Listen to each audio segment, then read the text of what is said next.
Olá, pessoal. Meu nome é Aline Amorim, eu sou formada em jornalismo pela Universidade de Sorocaba. Eu atuei já em alguns segmentos, conheço alguns formatos já do meio da comunicação e hoje eu estou aqui para falar para vocês um pouco sobre esse desenvolvimento da comunicação ao longo dos anos.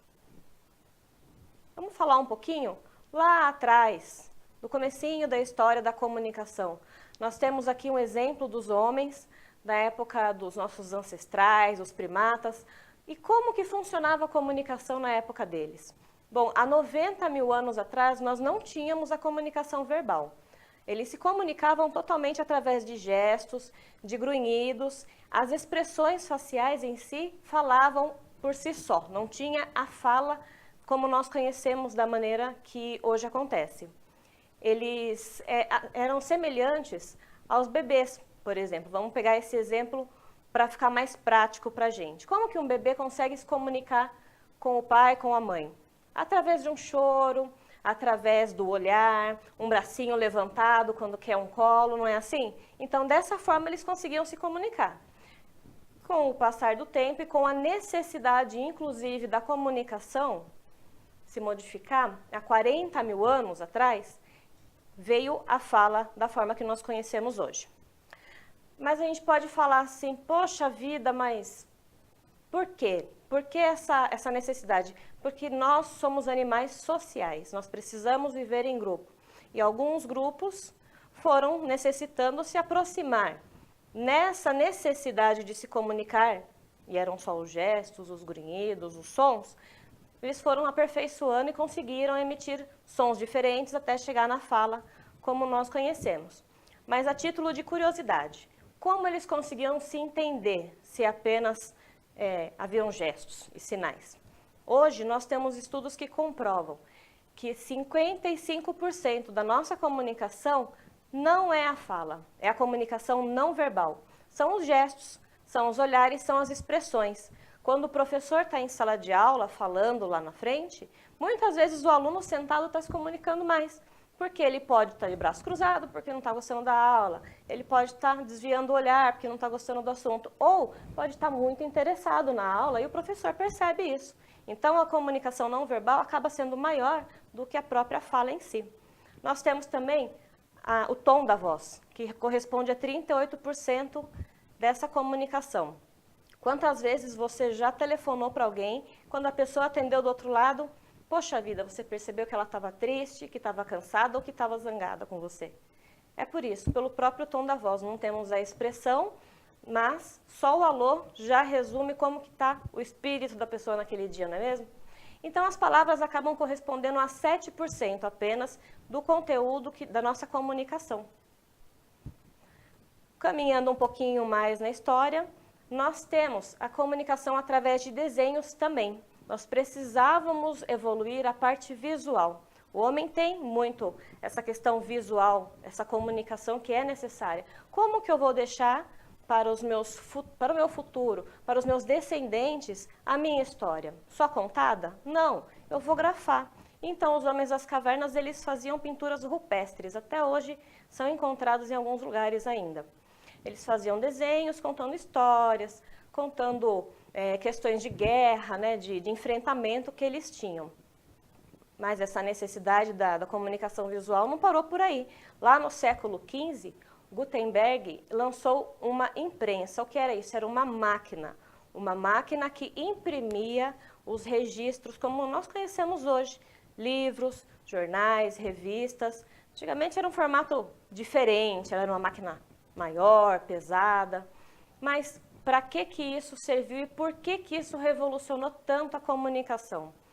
A forma da comunicação registrada em papel. Eu poderia começar a lançar o jornal, por exemplo, que é uma comunicação que nós temos até hoje em dia. Não tão forte como antes, mas nós ainda temos o jornal impresso. Os livros, podendo contar histórias, utilizando e-mails de estudos, não é mesmo? Foi uma revolução muito grande nessa época, no século XV. Nós passamos então para o século XIX. Gutenberg inventou a imprensa e no século XIX veio o meio de comunicação em massa. Televisão, rádio, cinema.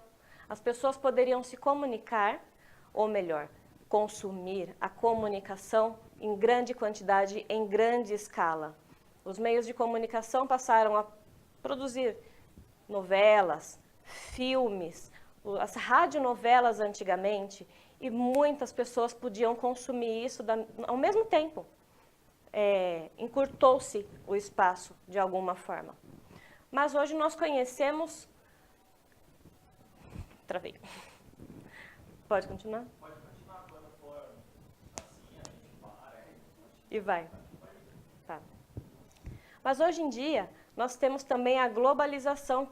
O que é a globalização? A globalização nada mais é do que o advento da internet, que ela uniu todos esses meios de comunicação em massa na questão mundial mesmo. Não só local, como era antigamente quando foi lançado, mas sim de uma forma mais ampla, de uma forma em que todos podem consumir a informação ou o entretenimento também de qualquer parte do mundo.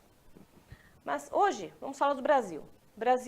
O que o Brasil tem com relação a essa globalização? 58% dos brasileiros consomem internet diariamente, têm acesso à internet diariamente.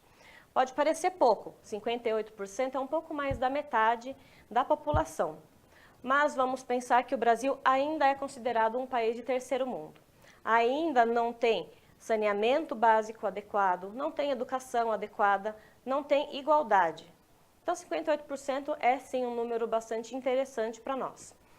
E só para a gente conseguir captar o quanto foi rápida essa evolução da tecnologia, da comunicação interpessoal. Lá atrás eu falei que há 90 mil anos nós não tínhamos a comunicação verbal. Vocês lembram? Aí andou um pouquinho, 40 mil anos. Nós temos uma diferença de 50 mil anos para a comunicação não verbal para verbal, ok? Gutenberg lançou quando mesmo a imprensa? Século XV. 19 meio de comunicação, século XXI globalização e todo o advento que nós conhecemos hoje. 600 anos mais ou menos, nós tivemos essa revolução enorme de uma máquina simples que se imprimia algumas informações para um acesso mundial de qualquer tipo de conteúdo que você queira acessar de onde você estiver. Aqui tem uma brincadeirinha interessante. Eu, quando entrei na faculdade, tinha um celular desse, um celular Motorola com tela azul. Quais eram as funções? Ligar para alguém, mandar um torpedo, que a gente chamava de torpedo, não era SMS, e alguns joguinhos, certo? Passou um ano e meio, eu consegui um outro celular, que era esse que deslizava a tela e que tinha algumas funções a mais. Podia tirar uma foto, podia acessar a internet, mas era uma coisa ainda muito lenta, né? Hoje, 2018, nós temos o iPhone, por exemplo. O iPhone é a tecnologia de ponta, as informações mundiais na palma da sua mão. De 2003 para 2018, são 15 anos apenas. Primeiro falamos de mais de 1000 anos, de 50 mil anos, depois 600 anos e agora 15 anos. Olha a velocidade que está caminhando o desenvolvimento, a tecnologia. E será que nós estamos conseguindo acompanhar tudo isso? Será que tudo isso está sendo utilizado de uma forma bacana para os meios de comunicação? Como que os comunicadores estão trabalhando com isso? Vamos dar uma pensada? Existe um cara chamado Henry Jenks, ele é um estudioso da comunicação. Ele lançou uma teoria chamada convergência midiática. O que é essa convergência midiática? É o que a gente vive hoje. Ele explicou e está acontecendo. Nós temos um meio de comunicação antigo, vamos pegar a televisão. A televisão, por si só, ela não funciona mais da maneira como ela foi inventada. Antes, ela precisava do Ibope e de assinaturas para captar mais, para poder mensurar, na verdade, quantas pessoas estavam acessando, o quanto de retorno financeiro tinham as publicidades, por exemplo. Hoje não existe mais isso, eles não podem viver apenas disso, então eles precisam se unir a outros meios de informação. A internet, rede social e todo tipo de plataforma que existir para poder jogar o seu conteúdo lá para as pessoas consumirem. Elas querem consumir isso, o que tiver de mais novo na tecnologia. Os impressos também, que é um meio extremamente antigo, ele existe ainda? Existe.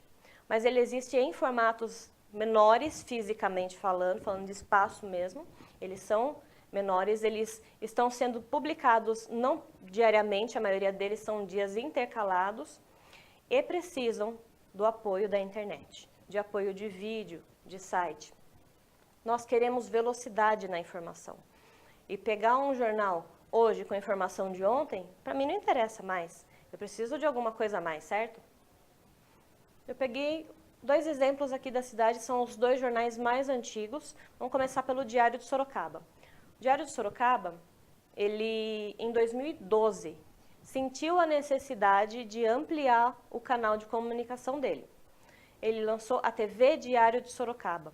Com um mês, eles já conseguiram mensurar o tamanho do sucesso, que as pessoas estavam realmente acessando essa plataforma. Até aqui na reportagem, está aqui no cantinho, no finalzinho ali no rodapé está falando onde encontrar essas reportagens, fanpage, Facebook, Twitter e no próprio site.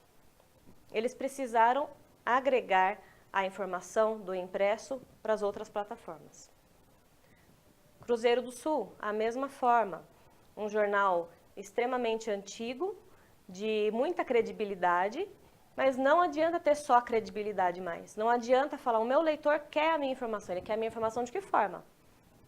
Da forma mais moderna possível, o mais rápido possível. Eles não querem folhear o jornal? Às vezes sim, às vezes por uma questão de guardar. Tem pessoas mais antigas que preferem. Mas hoje em dia, se não tiver uma outra plataforma, eles têm agora a TV, deixa disponível no YouTube, você pode ver depois a reportagem e precisa disso, senão não sobrevive. Vamos falar também um pouquinho da rádio. As rádios, elas são antigas, é um meio de comunicação super antigo. E eu vou dar 2 exemplos para vocês de rádio. Vamos falar aqui um pouquinho dessa rádio que, poxa vida, você que é jovenzinho aí do outro lado nem sabe o que tem ali naquela foto, não é mesmo? O colega está olhando ali todo feliz e você não sabe o que ele está mostrando. Nós temos ali vinil.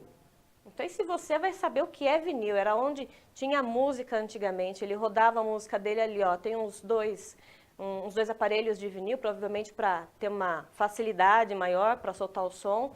Temos ali uma prateleira de fitas cassete. Também, com certeza, ele gravava os programas ali e depois colocava no aparelhinho para ir soltando. Músicas também. Olha só, deixa eu chegar um pouquinho mais para cá para você dar uma olhada. Temos um microfone antigo também, e ele próprio operava a mesa de som, com certeza narrava o programa e tudo mais. Vamos ver como que é um estúdio moderno agora. Outra cara, né? Nós temos quantas possibilidades dentro desse estúdio? Nem parece um estúdio de rádio da forma que foi feita antigamente. Aqui, o operador não fica nessa sala, ele fica numa sala ao lado, fica num estúdio ao lado. O operador da mesa de som. Mas aqui é uma mesa que pode conter tanto um programa de entretenimento quanto um programa jornalístico.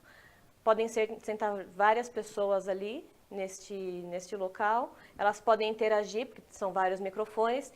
Tem a conectividade ali, ó, o celular, o notebook ali do lado, tá vendo? Pode, na hora, teclar com os ouvintes, ou internautas, por que não? Porque eles também transmitem, olha ali nas paredes, tem câmeras. Eles estão gravando um programa e transmitindo em tempo real. Temos na outra parede as televisões. Para que tanta televisão? Para ver o que está acontecendo. Se de repente eu estou lá no meio de um jornal, o Jornal da Manhã, e explode uma bomba na prefeitura. Poxa vida, alguém vai dar essa notícia. Eu posso ter o acesso tanto pela TV ou pela minha internet e passar isso para o meu ouvinte na mesma hora. Vamos falar um pouco sobre a web rádio. O que é a web rádio? A web rádio, ela já nasceu com esse DNA novo. Enquanto a rádio antiga precisava desse operador, desse espaço físico, de um monte de fita, o mais jovem já não precisa tanto disso, tem um arquivo lá no computador, né? O arquivo do som, das vinhetas e tudo mais. Coisas que nós vamos falar mais pra frente também. Mas a web rádio, ela não precisa nem do espaço físico necessariamente. Precisava de uma concessão antes para ter uma rádio. Hoje a pessoa paga um valor X para ter o site, para hospedar, o conteúdo dela e quem quiser pode ter esse acesso. Nós temos a facilidade de ter vários segmentos, qualquer tipo de conteúdo você encontra, tem gospel, tem músicas da Índia, de Portugal, você pode acessar de onde você estiver. Tendo acesso à internet, você pode acessar esse conteúdo. E ficam lá os programas para você acessar depois, o tipo de música, se teve entrevista, se teve algum vídeo, fica tudo lá, disponível para você ver no horário que quiser, a hora que quiser. O alcance mundial, como eu já disse, e os recursos visuais, que eles também utilizam. É básico hoje em dia ter o recurso visual, ter uma câmera dentro de qualquer tipo de veículo que seja. No impresso, ele faz lives, muitos impressos fazem lives de Facebook. No carnaval mesmo, várias lives na minha timeline eu presenciei. A web rádio já tem isso, ela já veio com isso, ela nem precisa se adaptar, ela já nasceu assim.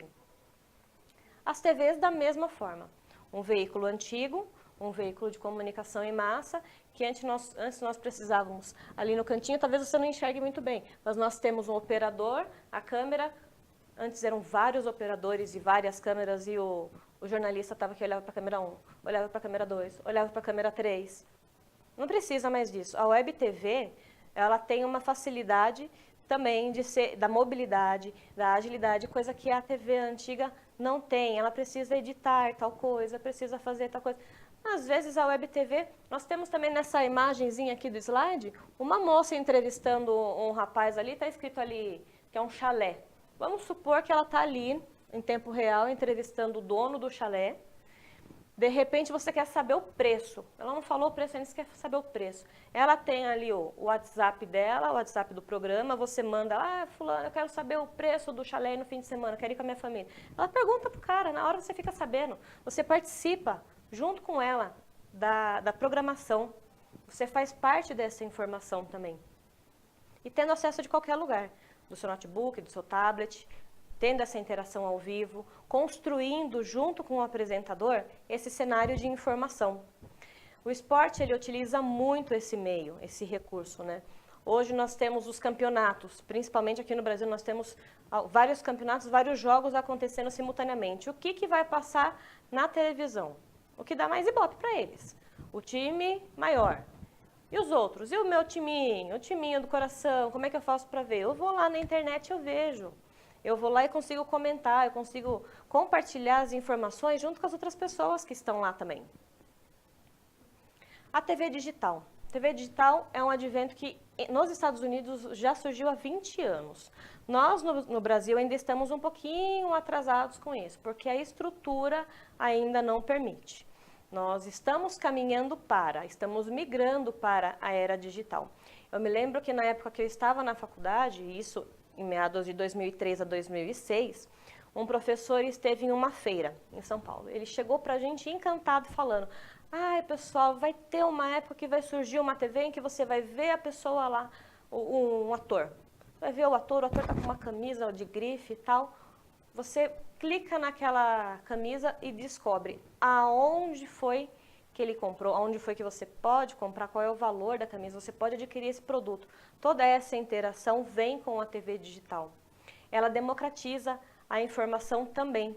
Assim como a internet, você pode ter acesso a qualquer conteúdo de qualquer lugar do mundo. E também faz parte da aprendizagem, né? Porque quem quer arruma uma forma. A TV não é só entretenimento. Tem também muitas formas de se aprender através da TV. E tendo esse acesso à internet, quanto mais fácil não fica, não é mesmo? Mas, Aline, você falou para mim de toda essa estrutura, falou do desenvolvimento, falou de quando falava, quando não falava, de celular e a comunicação mesmo. E o meio de informação, o que ele tem a ver com tudo isso, como é que ele está funcionando? Hoje nós chamamos o jornalismo de participativo. É o jornalismo que é feito e construído com aqueles que estão assistindo, ouvindo, com os internautas. Em 2013, um jornal do Rio de Janeiro, o jornal Extra, ele percebeu que o WhatsApp podia ser uma ferramenta de interação, mas ele não sabia como. Pegou e lançou o número de telefone. E começou a chover mensagem na redação. Mas tanta mensagem que travou o aplicativo, travou o celular, eles não sabiam mais o que fazer. Eles foram aprendendo, os meios de comunicação foram aprendendo o que eu posso fazer com essas informações que estão chegando. Eu posso me pautar com relação a isso, com essas informações, o que é útil, o que não é, como que eu faço, como que eu jogo isso na minha tela, que se torne interessante para o meu telespectador, para o meu ouvinte também querer participar mais. Aí em 2015 foi feita uma pesquisa, a pesquisa Conecta, parecida com a pesquisa Ibope, mas ela é voltada para a internet. Que ela constatou que 88% da população, dos brasileiros, eles assistem TV e utilizam a internet ao mesmo tempo. Ok. Por que não utilizar isso? Se eu sei que o meu telespectador está utilizando a internet e está me assistindo, opa, a gente pode utilizar essa ferramenta, a gente pode casar, a gente não tem lá a convergência midiática, nós não temos todas as ferramentas unidas, então vamos unir isso daí também. Vamos participar, pôr os ouvintes para participar. Essa televisão, esse formato que nós tínhamos, em que o apresentador era o rei que estava atrás da bancada e o telespectador ficava lá atrás, acabou. Nós precisamos trazer esse telespectador junto. Quantas vezes, assistindo a televisão, assistindo o noticiário da tua cidade, o apresentador não fala assim, pega seu celular, manda uma mensagem de WhatsApp pra gente falando como que está o trânsito na sua cidade, na sua rua, no seu bairro, como que está a questão da dengue. Tem alguma casa aí do lado, tem algum terreno baldio? Quantas vezes eles solicitam vídeos? Eles ensinam como mexer com o celular, como fazer o vídeo e enviar para eles. Por quê? É essa interação, é trazer mais perto, é fazer com que tudo funcione junto, não existe mais essa separação. Todo mundo compõe o contexto de informação agora. Isso acaba, na verdade, até ajudando as redações, porque nós estamos formando um formato novo de redação, com repórteres que não precisam ficar saindo o tempo todo. Eles podem utilizar dessas ferramentas de WhatsApp mesmo. Se o meu leitor, se o meu ouvinte, se o meu telespectador já me mandou o conteúdo, eu não preciso disponibilizar ninguém para ir até o local. Só se for um assunto assim, um tanto mais relevante, né? Mas, se não, já está feita a matéria e já teve a interação. Você mandou a sua mensagem, mandou o seu vídeo, avisou o vizinho, isso gerou também mais Ibope para eles. Por que não? Porque eles não estão ganhando mais com isso? Com certeza estão. Nossa mudança do sistema de comunicação foi enorme. Nós aprendemos antes que existe um formato de emissor de mensagem, o meio, né, e a mensagem em si e o receptor. Mas hoje, essa mensagem ela volta, essa mensagem ela virou um círculo mesmo, não existe mais alguém no topo e os demais. Estamos todos ligados. Eu envio a mensagem para o meu ouvinte, daqui a pouco ele me retorna essa mensagem. Se eu falo alguma coisa às vezes errada, existe isso também, né, ao vivo, de passar uma informação errada, a pessoa, opa, a greve do ônibus já acabou. Eles já mandam para mim e eu já fico sabendo. A informação ficou cíclica, ficou um todo. Não existe mais uma forma única de fazer. Eu falo e vocês apenas recebem a informação. Não, nós estamos todos ligados agora. O jornalista em si, o comunicador, ele precisa aprender que o que aprende-se na faculdade, as técnicas são utilizadas, mas toda a informação e toda a tecnologia que for possível trazer para agregar, tem que ser feita. Mas ok, a gente já falou sobre todo o desenvolvimento, nós falamos de como está a realidade hoje, como as pessoas estão interagindo com os meios de comunicação. Mas e o futuro? O que eu posso esperar do meu futuro?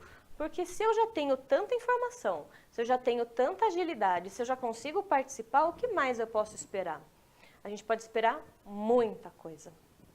Por exemplo, nós precisamos consumir muito conteúdo, certo? Em pouco tempo. Mas não vamos esquecer que A nossa cabecinha, o nosso cérebro, ele não é uma ferramenta que foi feita para tanto consumo de informação. Até por isso que algumas pessoas acabam ficando doentes, com estresse, porque é justamente isso, a gente consome muita coisa ao mesmo tempo, tudo ao mesmo tempo agora, né? E como que a gente pode melhorar isso? Existe um aplicativo. Um aplicativo que foi lançado o ano passado, chama-se Write e você pode colocar ele no seu telefone lá, baixar ele no seu telefone. Ele treina o seu cérebro para ouvir e ler mais rápido. Se o meu cérebro não consegue sozinho, eu posso treinar ele para isso, porque o cérebro também é inteligente, né? É uma questão de treinamento. Já existe esse tipo de aplicativo. E nós temos a personalização da linguagem também. Não é uma ferramenta em si, mas nós temos várias ferramentas. Então, eu preciso saber para quem eu vou emitir a minha informação e a minha mensagem e personalizar essa mensagem. Porque as pessoas querem receber de um formato que elas entendam melhor. Não adianta ser um formato genérico, ser uma coisa para todo mundo. Ah, eu tenho Twitter, tenho Facebook, eu tenho WhatsApp, eu tenho site, mas cada meio de informação tem que ser estudado para qual tipo de consumidor vai receber essa informação.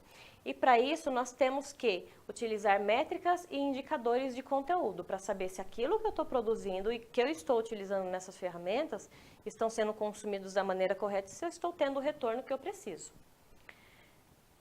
Mas outro lançamento, outra forma de ajudar na comunicação que já existe e que pode inclusive ajudar nessa questão da métrica de dados, nessa mensuração, são os robôs.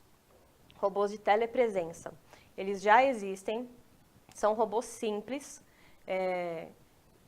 O que são os robôs de telepresença? Você já usou o Skype? Sabe como que funciona o Skype? Sabe como funciona uma videochamada de WhatsApp? É basicamente aquilo. O robô vai ser o seu rostinho numa telinha, falando em tempo real com outra pessoa. Porém, ele vai ter a mobilidade. Se o robô quiser ir para frente, se ele quiser ir para trás, para os lados, ele vai ter esse sensor de se mover. Você imagina só você poder entrevistar ou ter contato com outras pessoas de outros países, mas assim, com essa interatividade física, não apenas no formatinho de uma tela, mas essa questão física mesmo, isso já é real. E existem lojas físicas que utilizam disso, por exemplo. Esse tipo de formato, ele vai possibilitar que a informação tenha menos edição e menos manipulação de conteúdo, por que não? Porque hoje nós temos um formato ainda de entrevista que pode ser editado futuramente, mas se for ali ao vivo, a entrevista, o bate-papo, ele não vai ter como ser manipulado. Seria interessante pensar num meio de comunicação assim, não é mesmo? Monitoramento de informações, como eu já disse. Uma inovação que as pessoas eu acho que estão esperando por isso, inclusive, avatares. Certeza que você assistiu o filme do Avatar e você ficou imaginando ter um avatar, não é? É realidade. Em breve, teremos avatares também. E mais do que isso, nós teremos a interface cérebro-computador, que é a ligação do cérebro diretamente com o computador, que vai permitir não só o trabalho em si, mas o que ele vai ajudar na comunicação interpessoal. Você vai poder saber o que a outra pessoa está sentindo. Vai ter uma ligação direta com a outra pessoa. Pode imaginar o tamanho da revolução que vai ser isso? E sabe para quando? 10 anos, no máximo. A previsão é para daqui a 10 anos o lançamento desse computador interface cérebro-computador. Outra realidade, já existe em alguns lugares e está sendo trabalhado para se popularizar, porque ainda é uma coisa muito cara, o holograma. O holograma são feixes de luz que a pessoa aparece em tempo real em outro lugar. Existiu já um show feito assim e apresentações feitas assim. E são simultâneos, né? Em vários lugares existe a presença da pessoa, que ela está fazendo ali em um determinado lugar e está sendo transmitido para outros como se ela estivesse lá realmente. A Apple ela já registrou a patente dessa projeção. Eles já estão trabalhando nisso. Existe uma outra empresa chamada Magic Lab, que ela vai lançar também, ela pretende lançar esse ano, e a Lightform, que ela pretende projetar isso em todos os computadores. Então, não é uma empresa só, são várias empresas trabalhando para vários formatos de apresentação de holograma. Eu acredito que para a comunicação, essa será uma das ferramentas mais difíceis um pouco de chegar por questão de custo, mas também terá disponibilidade. Então, a gente pode concluir com isso o quê? Que essas invenções estão tornando o mundo cada vez mais rápido e cada vez mais próximo. Se hoje nós já achamos que temos a aproximação apenas pela internet, imagina com esse robô de telepresença ou com um holograma. Imagina essa presença virtual dentro de um cenário de um estúdio de TV, por exemplo. Se hoje eu tenho os meus colunistas esportivos, o político, por que não eu posso ter interação com ele de um outro lugar que ele esteja, diretamente do campo, ele entrevistando o esportista, lá, o jogador de futebol, e aquela presença real dentro do meu estúdio? Por que não o meu telespectador, que tem contato também com esse robô, que tem esse acesso ao robô de telepresença, não pode participar dentro do estúdio? Já que a gente já tem como utilizar a ferramenta do WhatsApp e trazer essa informação através do celular, por que não presencialmente? O quanto isso não agregaria a informação e a comunicação em si? Essa interação toda, eu acredito que os robôs serão os primeiros realmente. Eles serão os primeiros a serem implantados, porque eles já são utilizados em outras ferramentas. E na comunicação, provavelmente ele entre também, vamos pôr a realidade do Brasil, daqui a uns 20 anos, porque chega um pouco mais tarde. Mas, para nós que estamos caminhando ainda nesse meio de comunicação, né, nessa jornada profissional, é em breve, é muito breve. É bom já ir estudando a respeito disso. Para vocês terem um pouquinho assim de noção e para a gente encerrar essa aula com um conteúdo e vocês terem a certeza de que o que eu estou dizendo é real, nós vamos colocar um trechinho de um vídeo que explica onde já existe esse robô de telepresença e o que ele faz e como ele funciona. Vamos dar uma olhadinha?